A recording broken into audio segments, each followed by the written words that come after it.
itu di bawah 50%, bahkan bisa sampai 30%, 40%. Sedangkan hadis maudhu pasti bukan dari Nabi. Nah, sehingga hanya Quran yang pasti dari Nabi. Sedang hadis ada yang mutawatir, maka ini yang pasti. Kenapa hadis pasti dari Nabi dalam konteks mutawatir? Iya, ya. Karena dari generasi ke generasi sampai nyambung ke Nabi, itu yang membawakan banyak orang, sehingga mustahil mereka bersepakat untuk berdusta. Nah, lebih dulu kita jelaskan mahwal hadis. Orang-orang awam atau paham awam itu mengatakan hadis itu perbuatan, perkataan, dan penetapan Nabi. Perbuatan, perkataan, dan ketetapan Nabi. Itu definisi hadis menurut orang awam. Padahal kalau seperti itu, ya tentu tidak logis ada istilah sahih dan tidak sahih, ada istilah dhaif dan kuat. Perkataan Nabi, perbuatan Nabi, ketetapan Nabi kok lalu diberikan kriteria sahih, hasan, dan dhaif. Maka dalam ulumul hadis bukan itu yang disebut dengan hadis. Hadis itu ya, jadi mahwal hadis.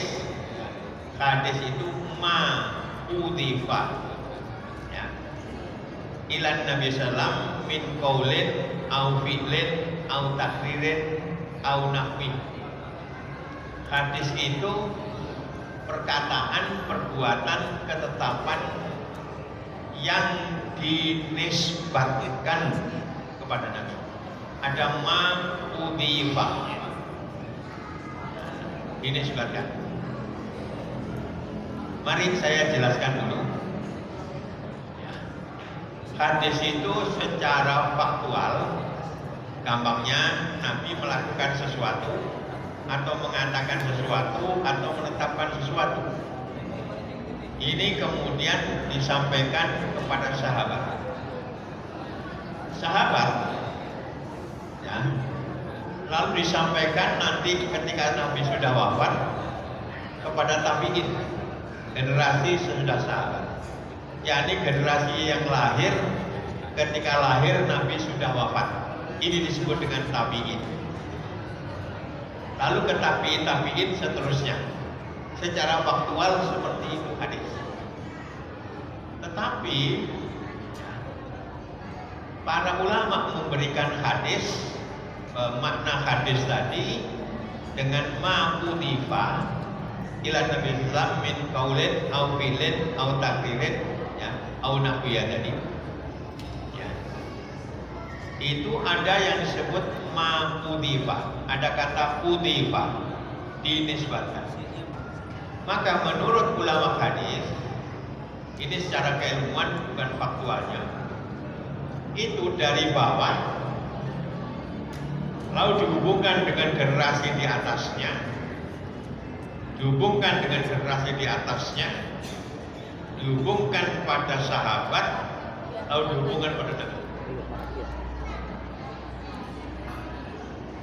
Misalnya Abu Daud, misalnya begini. Abu Daud, Sunan Abi Daud ya, meriwayatkan hadis dari Sulaiman. Ya. Nah, dari Sulaiman. Sulaiman dari Abdullah.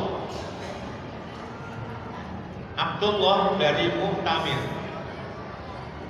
Mu'tamir dari Abu Hurairah. Abu Hurairah dari Nabi.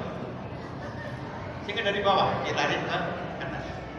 Artinya Abu Dawud ya, menisbatkan sebuah hadis pada Sulaiman.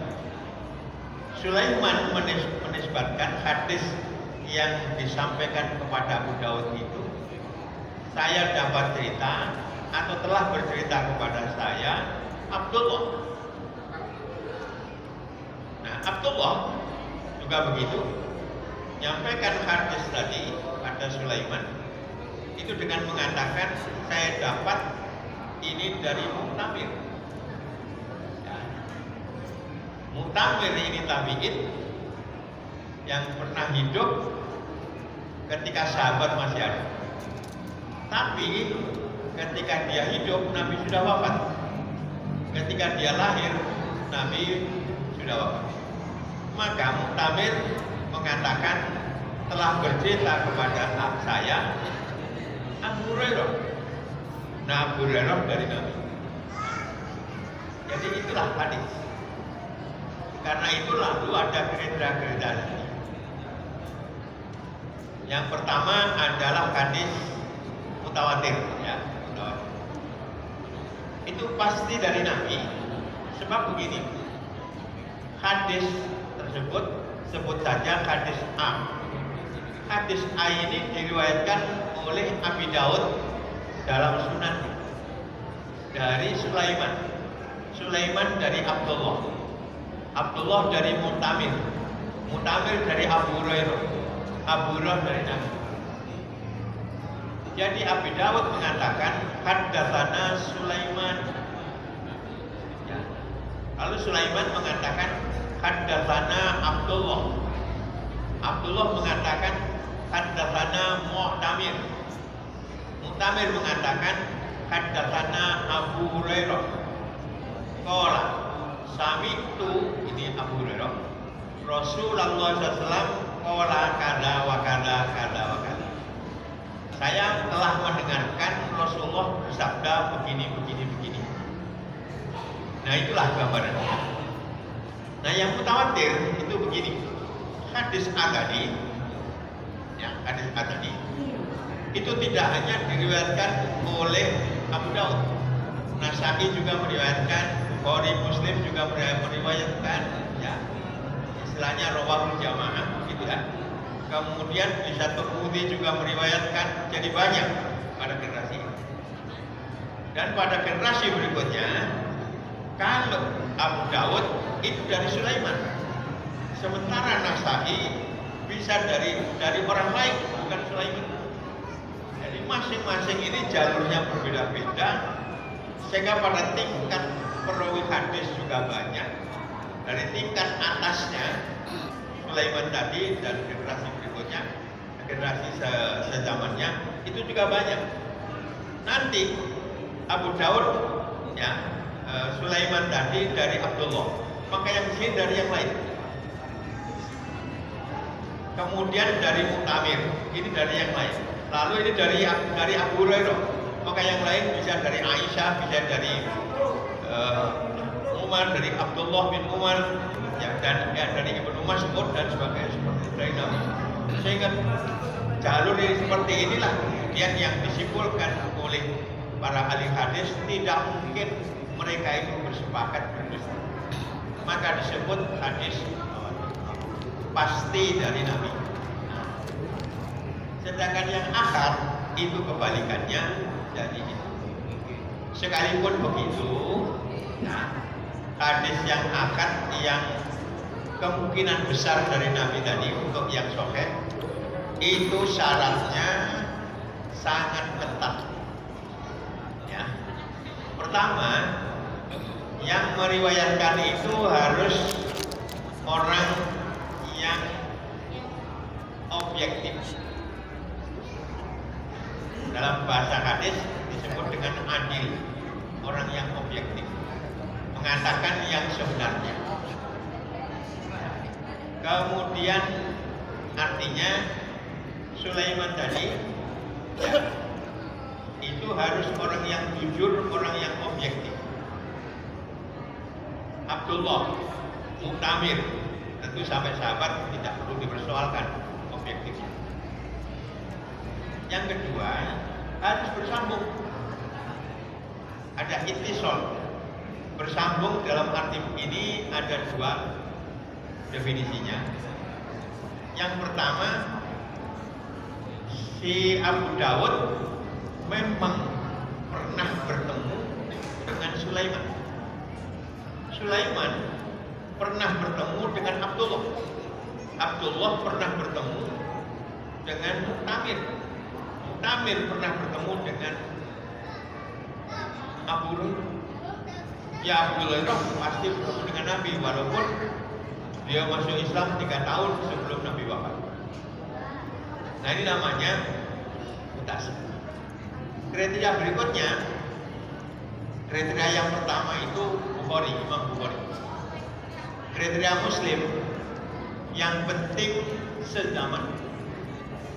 Artinya ada bukti bahwa Abu Daud sezaman dengan Sulaiman.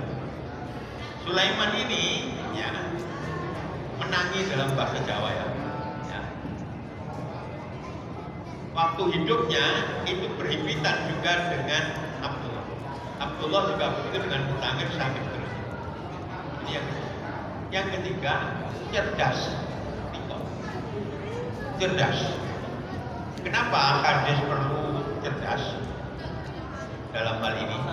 Ya karena hadis itu bisa diriwayatkan ya, bil lafzi, bisa bil makna. Kalau bil lafzi harus persis yang dikatakan Nabi. Tapi kalau bil makna itu yang penting maknanya sama dengan yang dikehendaki Nabi. Kadang-kadang Nabi pidato panjang lalu disimpulkan A, B, C, D. Nah, ini perlu kecerdasan. Yang berikutnya lagi ya, tidak sama. Yang keempat, tidak sama itu ya, sama-sama hadis sahihnya, tapi kemudian isinya dua hadis ini bertolak belakang. Jadi bertolak belakang. Maka dalam hal ini yang dipegangi yang bukan salah, ya, yakni yang lebih jujur, yang lebih cerdas, yang kalau tadi bersambung bisa sezaman atau bertemu, maka yang bertemu ini yang dipegang. Maka hadis yang sama-sama sahihnya tadi, satu akhirnya jatuh kepada kekurangan kriteria satu tadi. Mutasil, jujur, thiqah, satu, dan yang kelima tidak boleh ada celah, ada cacat, ada ilah. Ilah itu begini.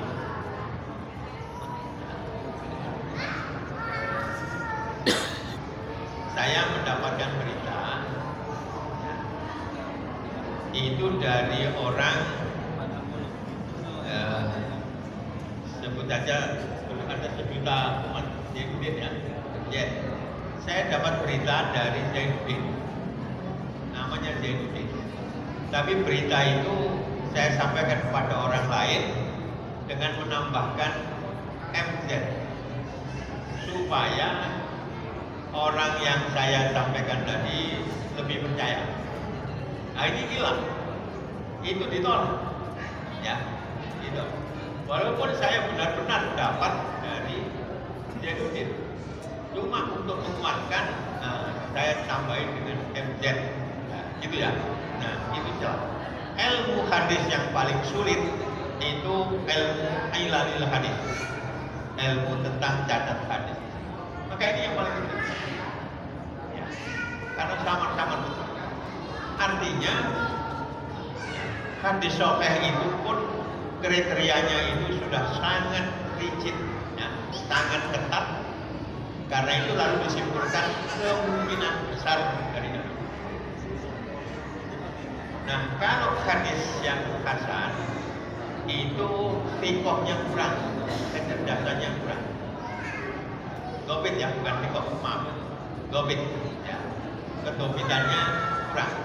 Kalau tikoh itu kaitannya dengan adil tadi ya. Jadi tikoh itu terpercaya, adil. Kalau kemudian Gobit itu orang yang cerdas. Maaf.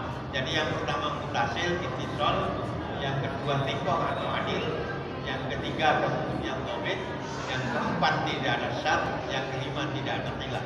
Maka inilah kemudian Bapak Ibu, gak ada agama di dunia ini yang seketat Islam, yang seketat Islam. Lalu tadi ada Sulaiman, ada Abdullah, ada Muhammad, ada Bulan. Semuanya itu riwayat hidupnya itu ditulis sudah.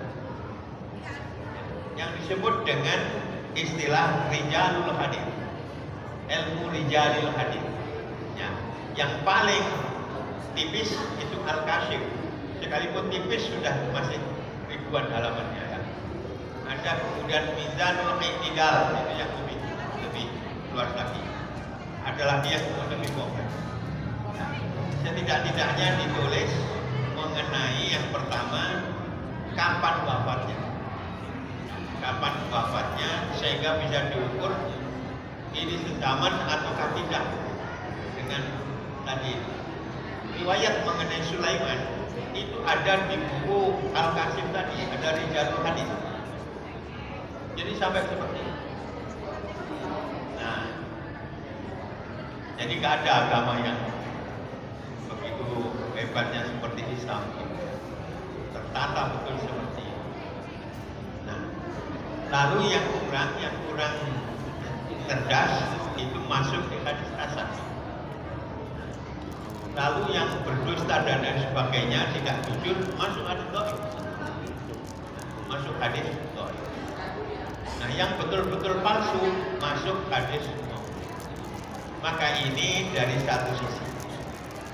Lalu dikenallah istilah ya yang disebut dengan wurud.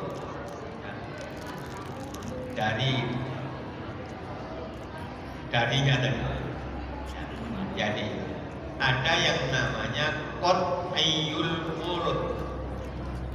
Qat'iyul wurud itu gampangnya terjemahnya pas. Kalau Quran qat'iyul wurudil Quran itu terjemahnya pasti itu dari Allah. Kalau hadis mutawatir itu masuk qat'iyul wurud itu pasti dari Nabi. Tapi yang belum pasti tadi disebut dengan dhanniyul wurud. Dhanniyul wurud. Ya, diduga ya. Diduga dapat diduga itu dari Nabi. Kalau duganya sangat kuat, hadisnya itu sahih. Kalau 50-50 agak sedikit ke atas, itu masuk pada hadis hasan. Kalau di bawah 50% ke bawah itu hadis dhaif.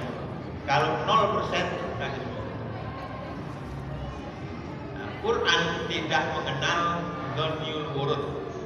Quran hanya satu, yaitu pada posisi qat'iyul wurud, pasti.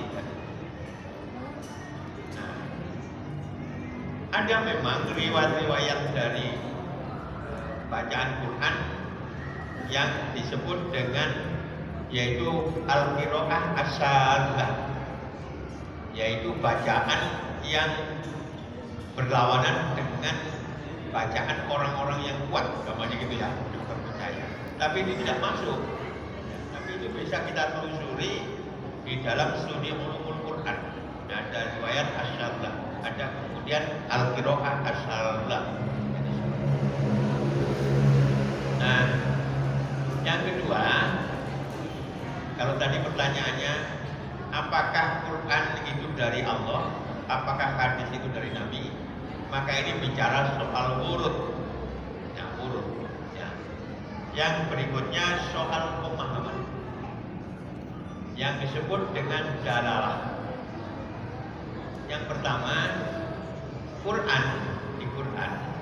Demikian pula di hadis, ada yang disebut qat'iyud dalalah. Pemahamannya itu pasti benar begini, gitu ya. Ahallallahul bai'a wa harramar riba, Qur'annya wa harramar riba. Bahwa riba itu haram, lalu kita paham seperti itu, maka pemahaman kita seperti itu pasti benar, ya, pasti benar. Nah, untuk yang seperti ini tidak boleh orang punya pandangan yang berbeda. Ya. Ini disebut dengan yaitu qat'iyud dalalah. Puasa Ramadan itu wajib, ya, dari ayat kutiba alaikumus syiyam itu. Maka paham yang seperti itu pasti benar. Maka orang yang menolak syariat puasa, maka orang itu kufur. Ini yang qat'iyud dalalah. Ya. Hadis-hadis juga begitu. Ya. Baik hadis mutawatir, hadis ahad itu ada yang pasti pemahamannya itu mesti benar, tapi ada yang tidak. Nah, yang belum tentu benar, bukan pasti benar, itu disebut dengan qat'iyud dalalah. Misalnya begini, ungkapan aula maslumun bisa, atau kalian menyentuh perempuan untuk jadi masul mar'ati nahidun min nawaqidil wudu amla. Menyentuh perempuan itu membatalkan wudu ataukah tidak? Ya. Ayatnya aula maslumun bisa. Ya. Maka ada ulama-ulama mazhab yang memahami persentuhan begini, ya, itu batal wudhunya. Dari kata aula masuk. Tapi ada yang memahami baru batal kalau melakukan seksual intercourse, menyalurkan libido seksual baru batal. Ya. Jadi bukan begitu. Nah, itu memahami dari ayat yang sama, aula maslumun nisa. Sehingga yang seperti ini masing-masing tidak bisa mengklaim pasti benar bahwa menyentuh perempuan itu batal. Tak bisa kita mengklaim pasti benar pemahaman. Atau yang mengatakan menyentuh perempuan tidak membatalkan wudu kecuali seksual intercourse tadi, maka juga tidak bisa mengatakan paham yang seperti ini pasti benar. Paling jauh hanya bisa mengatakan kemungkinan besar, ya, paham bahwa menyentuh perempuan bukan, ya, naqidun min nawaqidil wudu, bukan pembatal wudu. Itu paling besar, paling jauh hanya bisa kita katakan kemungkinan besar paham inilah yang tidak bisa pasti benar, karena itu masuk qat'iyud dalalah. Nah, sehingga ada konteks itu tadi. Dari situ ada 4 kemungkinan yang berdasarkan Quran dan hadis. Yang pertama, berdasarkan Quran dan atau hadis mutawatir. Jadi memenuhi kriteria sebagai qat'iyul wurud. Lalu kalau pemahamannya itu pasti benar, ahallallahul bai'a wa harramar riba itu, maka ini berarti ada perpaduan antara qat'iyul wurud dan qat'iyud dalalah. Inilah yang terkuat. Tidak boleh ada perbedaan, tidak boleh ada penolakan. Yang menolak itu kufur. Sedangkan, ya, yang ada unsur ghonninya, ya, ghonniyud dalalahnya, ya, itu tidak bisa kemudian menjadikan orang kufur. Tidak bisa. Jadi kalau orang punya pandangan bahwa menyentuh perempuan itu tidak membatalkan wudu, lalu dianggap kufur, tidak bisa. Karena itu Doni tadi pemahamannya belum tentu benar gitu. Jadi di sini. Nah, sehingga ada yang pertama qat'ul wurud, qat'ul dalalah. Ini yang pertama tadi. Ya. Yang kedua pada posisi di bawah satu angka itu qat'ul wurud, qat'ul dalalah. Ini yang nomor 2. Ya. Ini kalau orang menolak atau punya pandangan yang lain tidak bisa disebut kufur. Ya. Orang mengatakan kufur harus berdasarkan sesuatu yang pasti, tidak boleh yang tidak pasti. Yang ketiga, ya, dzanniul wurud qat'ul dalalah. Yang nomor 4 itu dzanniul wurud, dzanniul dalalah. Belum pasti dari Allah, belum pasti dari Nabi, pemahamannya juga belum pasti benar. Nah, ini yang paling bawah. Dzanniul wurud, dzanniul dalalah. Ini semua yang terdapat di dalam Quran dan hadis. Apalagi yang tidak ada dalam Quran dan hadis, lalu orang menyimpulkan hukumnya berdasarkan manhaj mulai kias, ya. Kemudian istinsan, maslahah al-maslahah al-mursalah, satu dari A, fatwa dari A, ya.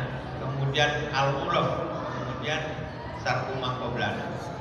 Apalagi yang seperti itu. Maka disinilah kita memahami mengenai Islam. Karena itu sejak tahun 30 pun Majelis Tarjih itu sudah menyatakan inilah fatwa, pandangan, pendapat dari kami. Ya. Nah, sekalipun begitu, ya, kami ya, tidak menolak pandangan yang berbeda.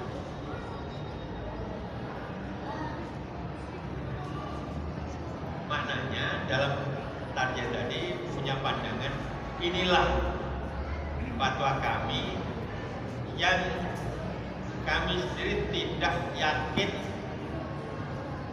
sepenuh-penuhnya benar. Karena itu ketika ada pandangan yang lain, maka kami memberikan toleransi.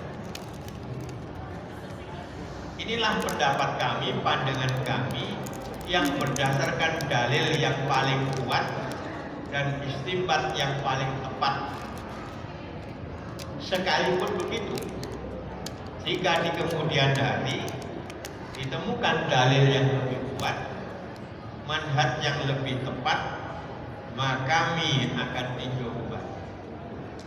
Sehingga yang di HPT itu pertama, kita sekali lagi tidak menjadikan kita fanatik. Yang kedua, kita juga mungkin meninjau kembali ketika ditemukan dalil yang lebih baik dan manhaj yang lebih tepat. Maka inilah pemahaman. Yang berikutnya, jadi dalam konteks ibadah tadi seperti itu ya, ini dalam kualitas ibadah kita. Jadi ibadah-ibadah kita itu ada yang dasarnya itu sudah pasti benar, ada yang kemudian kemungkinan besar benar kalau dasarnya. Nah, dalam kaitan dengan ini bacaan-bacaan itu ada macam-macam. Ya. Doa iftitah misalnya, ya. Itu bisa kita pakai pendekatan tanawu. Kalau tanawu itu pendekatan yang mengatakan, oh Nabi kadang-kadang begini, kadang-kadang begitu. Dalam konteks tanawu kita bisa milih salah satu. Tapi kalau dalam konteks kemudian kita menerapkan prinsip, ya, mengambil yang lebih kuat daripada yang kurang kuat, ya, maka berarti ada yang ditolak, ya, ada yang ditolak. Kalau tadi diterima semua, ya, tapi kita akan milih pilihan kita yang manapun, itu kemudian akan tetap sesuai dengan ajaran Nabi, karena Nabi melakukan bermacam-macam. Tapi kalau kemudian yang pakai dibenci, jadi artinya begini ya, jadi terima semuanya. Tapi kalau begini pendekatannya, berarti ada yang harus dibuang, paham ya? Harus dibuang. Nah, kira-kira. Nah, sekarang bicara mengenai berkemajuan. Di surat Mudaththir ayat 37. Liman syaa minkum ayyataqaddama aw yata'akhkhar. Nah, jadi ada kata ayyataqaddama aw yata'akhkhar. Taqaddama yataqaddamu. Taqadduman. Ta'akhkhara yata'akhkharu ta'akhkhuran. Taqaddama itu maju. Sedangkan ta'akhkhara itu mundur. Ya, mundur. Jadi ada istilah dalam Quran mengenai ini. Liman syaa minkum ayyataqaddama aw yata'akhkhar. Silakan kalian ya, menjadi maju atau mundur. Ditafsirkan dalam tafsir At-Tabari, ayyataqaddama fi ta'atillah. Orang yang taat kepada Allah itu berkemajuan. Nah, kira-kira begitu. Orang yang maksiat kepada Allah itu berkemunduran. Analisanya begini. Kita sekarang dalam perjalanan kemana? Kemana kita sekarang dalam perjalanan? Visi kita perjalanannya jelas. Kita akan menjadi tanah. Kita akan sudah jelas. Tapi rohani kita kan tidak kekuburan, ya, tidak kekuburan. Nah, rohani kita itu yaitu berjalan menuju kepada Allah dan berjalan menuju